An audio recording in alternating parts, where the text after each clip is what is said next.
So this third generation Lexus IS was released in 2013, and it was to take on cars like the BMW 3 Series, the Jaguar XE, which came a bit later. But Lexus did it in their own way, like they always do. It's very high quality, but it's both high quality in how it feels, the materials that are used, but also in how well it lasts.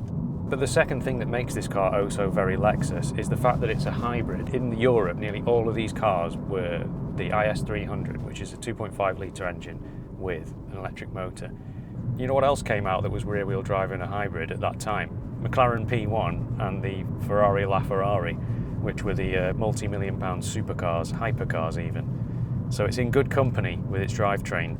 Starting the car is just the touch of a blue button. Nothing seems to happen apart from the dials coming into life. When this car first turns on, it's like an EV. It can drive very, very slowly in EV mode, and it's constantly switching between the two. Of course, all these cars were automatic.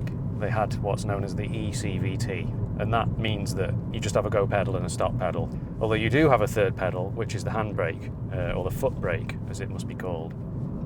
It's a handsome car, the IS. It's like they took the earlier model and added a load of origami creases into it. A very talented Japanese designer came up with this shape, and it still has that bonnet that disappears off into nothing from certain angles. They of course also added the Lexus spindle grille, which was becoming their sort of signature shape. The only thing that I find slightly odd about this car is the look of the headlights, which are made up of two parts. You've got the big sort of tick daylight running lights, which look like a sort of Nike swoosh, or maybe it's a Lexus L, and then the funny little headlight above it, which is an odd shape that you need to have both parts together, otherwise it looks odd, but it's very unique. Now, the interior design of this generation of Lexus is fantastic. This was when they started doing that triple layer screen at the top. You've then got your vents in the middle with the clock, the all-important Lexus clock, which looks like a very fancy quality Rolex face. And then below that you have the climate controls. You have buttons, of course, for climate controls, because this is a car from 10 years ago. Dual zone climate control, which is adjusted by the touch of a finger here, and it works really well. You can just slide your finger up and down, and it's dead easy to select the temperature that you want. Above this sort of central bulging section, there's this like thing that looks like a vent, but it's all just there purely for style. It's quite an interesting design. It's the little touches with Lexus. It's things like when I wind this window down, when I bring it up, it slows down as it gets towards the top. It's got an excellent driving position. You can put the seat right to the floor like I've got it now, and it makes the car feel very sporty. But if you want to feel like you're in a high-riding SUV, you can raise the seat up like this. Now I feel like I'm driving some sort of Nissan Juke or something. You've got lumbar support, all electronically controlled backrest, and this is a mid-specs advanced trim level, and it's got all sorts of stuff on it, including obviously a radar which detects cars in front, and you can use it for radar guided cruise control. Heated and cooled ventilated seats, which is just such a good feature. It really is. The cooling seats are fantastic. It's got a great sound system. Everything's automatic. The wipers, the lights, it'll auto dip the full beam. You don't blind people as they come towards you because it dips the beams for you. Now, it also has lane departure warning and active steering assist, but the nice thing is that you can turn that off with a touch of the button on the steering wheel, so it's very easy to get to. When you turn it off, then it's off. It's not like a new car where it stays on and it'll come back on when you start the car up again. The cruise control is good because you can use the radar to set yourself a distance behind, and then the car just kind of follows along at a set distance. But if you're like me and you just like old school normal cruise control, well, you just hold the button down a bit longer and it goes into normal cruise control mode, so you've got the best of both worlds. It's practical enough. It fits the fat bottom bottle in these two cup holders. I've got a space underneath the central armrest for things. The fat bottom bottle also fits in the side pockets in the door. I don't seem to have anywhere to store my sunglasses, which is a shame. There's a couple of little sections in the centre console, like this little one here for the pen. You've obviously got a glove box, which is kind of separated by this shelf, so it's not enormous. It's a fairly practical saloon car.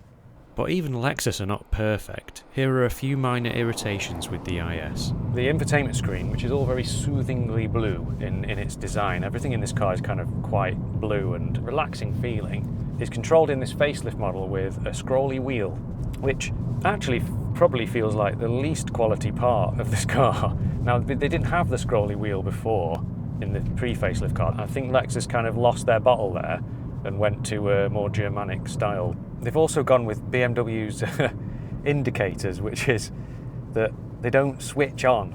They're like a button, even though they are on a stalk. So when you press them, you have to sort of cancel them by pushing them the other way, but not too far, because then it'll go on the other way. You can't even cancel them by pushing them the same way like you would with a BMW.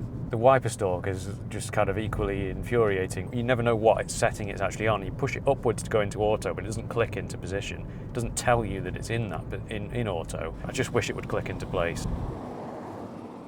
They did away with the diesel engine, which Lexus never really wanted to produce in the first place, but I think they sort of felt forced into making one, and instead put this hybrid system in, which is essentially the same thing that the Toyota Prius has had for many years. But it's very clever technology, and it's proven itself to be really reliable. We know these Priuses can do 500,000 miles on their original battery. When you're pootling around in this car and you're in normal or eco mode, the RPM is not there, so you don't know what the engine is doing in terms of its engine speed, but that's because it doesn't matter. It's an ECVT, so the car kind of decides what RPM is needed. And the ultimate reason for having this hybrid system is the MPG, which is absolutely fantastic. It is on par with diesel, but of course petrol, at least in the UK, is cheaper than diesel, so can do, on average, easily 50 miles per gallon. It officially does 60. It's still very good in town as well, so the town MPG is high, whereas a diesel is better just purely on the motorway.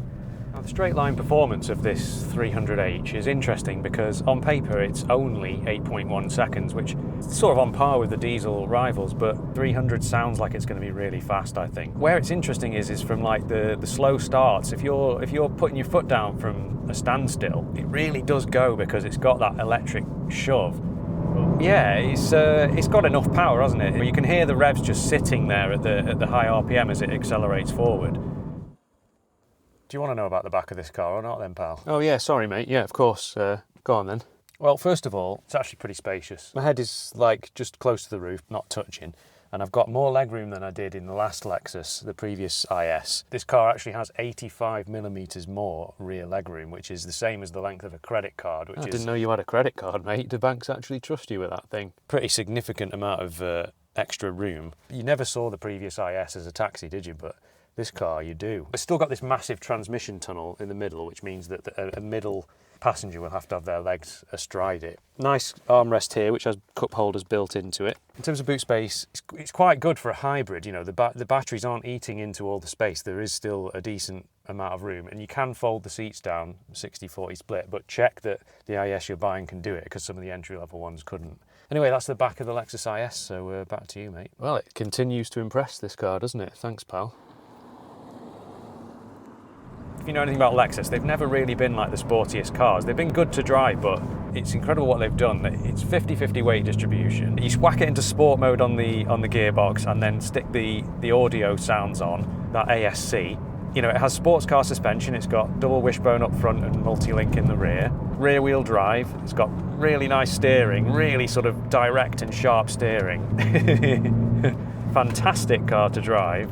Really does, you know, hold a candle to the best of what BMW do, and that's incredible, really, isn't it? Because you never think of Lexus as being like that. You know, they've never been bad cars to drive, but they've never been like properly sporty, fun cars. And yes, you have to put up with that very slightly sort of firm Germanic sporty ride when you're driving around town, but it's totally worth it if you're someone who enjoys a quick blast up a B road. I mean, yes, it does have that virtual noise, which has kind of got a V80 kind of noise. Generally, I would turn that off because it's actually kind of annoying when you're driving along slowly and you can hear it burbling. But for this kind of drive, it is fun because it adds a little bit of extra.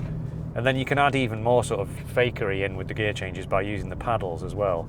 You can hear it like going up and down the revs like that, but it never quite behaves exactly like a manual gearbox would. It still has a mind of its own. I mean, fair play, they've tried. The ECVT was never designed to do such a thing. And if you really wanted to make the most of that sporty nature of this car, there was the F Sport model, and it actually did have different suspension. They firmed it up and made it even more sporty, so it does apparently drive even better than this car. It makes a good motorway cruiser. You can rest your arms on these really lovely, comfortable armrests on the center console and on the door.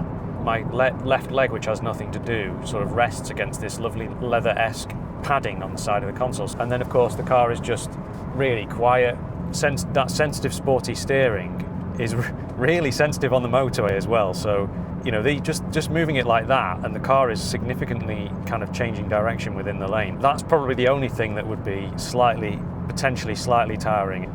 Mark, the owner, he's driven it all across Europe to like Bulgaria and stuff, so it is a great cruiser. It's kind of a shame that Lexus basically nailed the whole idea of this car and got it perfectly right, and then discontinued it in Europe in 2021. You can still buy it in America, a heavily facelifted version of this Lexus IS.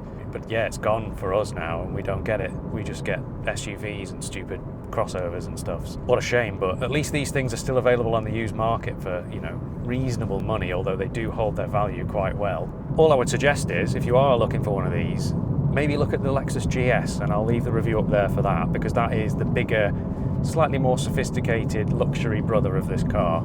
Less sporty, but more refined and comfortable. Thanks again to Mark for lending me this car, and I'll see you in the next video.